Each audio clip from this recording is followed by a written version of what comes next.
ऐका ऐका आजची बातमी ऐका।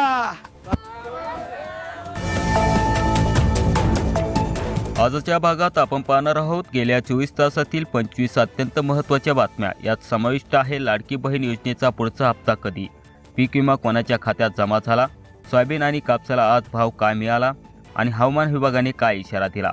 शेतकरी मित्रांनो, व्हिडिओ शेवटपर्यंत पहा कारण 15वी बातमी तुमच्या फायद्याची आहे। चला सुरू करूया सुपरफास्ट 25 बातम्या। सुरुवात करूया सर्वात मोठ्या बातमीने। मुख्यमंत्री लाडकी बहीण योजनेबाबत मोठी अपडेट समोर आली आहे। पात्र महिलांच्या खात्यात जानेवारी महिन्याचा पहिला हप्ता 10 तारखेच्या आत जमा करण्याचे आदेश सरकारने दिले आहेत। ज्या महिलांची केवायसी अपूर्ण आहे त्यांना 31 डिसेंबरपर्यंत मुदतवाढ देण्यात आली होती। शेतकऱ्यांसाठी आनंदाची बातमी। खरीप 2025च्या हंगामातील अग्रिम पीक विमा वाटपास सुरुवात झाली आहे। पहिल्या टप्प्यात परभणी, धाराशिव आणि बीड जिल्ह्यातील 1.5 लाख शेतकऱ्यांच्या खात्यात 25% रक्कम जमा होण्याची प्रक्रिया सुरू झाल्याची माहिती कृषी विभागाने दिली आहे। कर्जमाफीबाबत सरकारचे मोठे पाऊल। 30 जून 2025 पर्यंत थकीत असलेल्या शेतकऱ्यांची यादी बँकांनी तयार केली असून येत्या आठवड्यात ती पोर्टलवर अपलोड केली जाणार आहे। यामुळे नवीन वर्षात शेतकऱ्यांना कर्जमुक्त होण्याची आशा निर्माण झाली आहे। पीएम किसान आणि नमो शेतकरी महासन्मान योजनेचा एकत्रित हप्ता लवकरच जमा होणार आहे। ज्या शेतकऱ्यांचे बँक खाते आधारशी लिंक नाही त्यांना मात्र हा हप्ता मिळणार नाही। त्यामुळे तातडीने केवायसी करून घेण्याचे आवाहन करण्यात आले आहे। गेल्या 24 तासात गाजलेली बातमी म्हणजे 1 रुपया पीक विमा योजनेतील बदल। बोगस अर्ज रोखण्यासाठी सरकार आता शेतकरी हिस्सा पुन्हा लागू करण्याच्या विचारात आहे।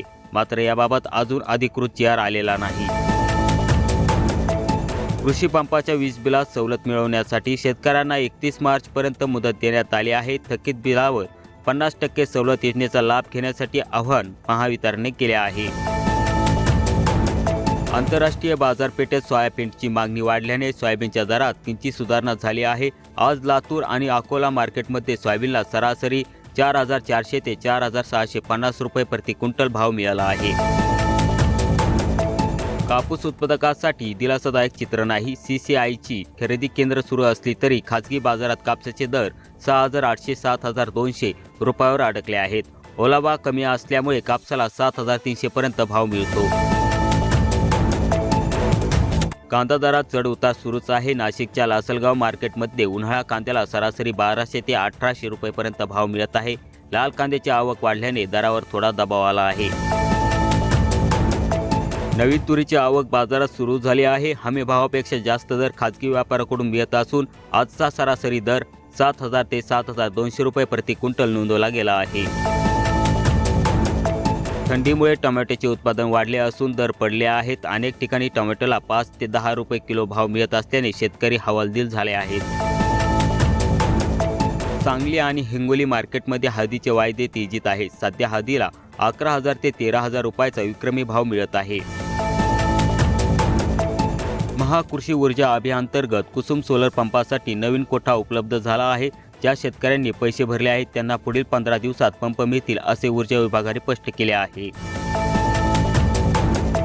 ठिबक आणि तुषार सिंचनासाठी महा-डीबीटी पोर्टलवर सोडत जाहीर झाली आहे। निवड झालेल्या शेतकऱ्यांनी 10 दिवसात कागदपत्रे अपलोड करावीत, अन्यथा अर्ज रद्द केला जाईल। कांदा साठवणुकीसाठी कांदा चाळ उभारणीला सरकार आता 1,60,000 रुपयापर्यंत अनुदान देणार आहे। यासाठीच्या अर्जाला मुदतवाढ देण्यात आली आहे। गाय म्हशीच्या गोठा शेडासाठी आता मनरेगा अंतर्गत 1 लाखापर्यंतचे अनुदान थेट ग्रामपंचायतीमार्फत मिळणार आहे। यासाठी ग्रामसभेत ठराव घेणे अनिवार्य केले आहे। गट शेतीला प्रोत्साहन देण्यासाठी ट्रॅक्टर आणि रोटासाठी 50% सबसिडी मिळणार आहे। यासाठी शेतकरी गटांनी महा-डीबीटीवर अर्ज करावेत। राज्यात थंडीचा कडाका वाढला आहे। उत्तर महाराष्ट्र आणि विदर्भात पारा 10 अंश सेल्सिअसच्या खाली गेला आहे। येत्या 24 तासात नाशिक, धुळे, निफाडमध्ये थंडीची लाट येण्याची शक्यता आहे। अतिथंडीमुळे द्राक्ष बागेत डावणी मिल्ड्यूचा प्रादुर्भाव होण्याची भीती आहे। शेतकऱ्यांनी पाठे बागेत धूर करावी, तज्ज्ञाच्या सल्ल्याने बुरशीनाशकांची फवारणी करावी। ढगाळ वातावरण असल्याने हरभरा पिकावरील अळीचा प्रादुर्भाव कमी झाला आहे। ही शेतकऱ्यांसाठी समाधानी बाब आहे। रब्बी हंगामातील गहू आणि ज्वारी पिकाला आता पाण्याच्या पाळ्या देण्याची वेळ आली आहे। थंडीमुळे पिकाची पाण्याची गरज कमी असली तरी ओलावा टिकून राहणे गरजेचे आहे. राज्यातील 180 साखर कारखाने पूर्ण क्षमतेने सुरू असून उसाला FRP प्रमाणे पहिला हप्ता वेळेत देण्याचे निर्देश साखर आयुक्तांनी दिले आहेत. तर शेतकरी मित्रांनो, ह्या होत्या आजच्या सुपरफास्ट 25 महत्त्वाच्या कृषी बातम्या. तुम्हाला यातील कोणती बातमी सर्वात महत्त्वाची वाटली? लाडकी बहीण किंवा कर्जमाफी? आम्हाला कमेंटमध्ये नक्की सांगा.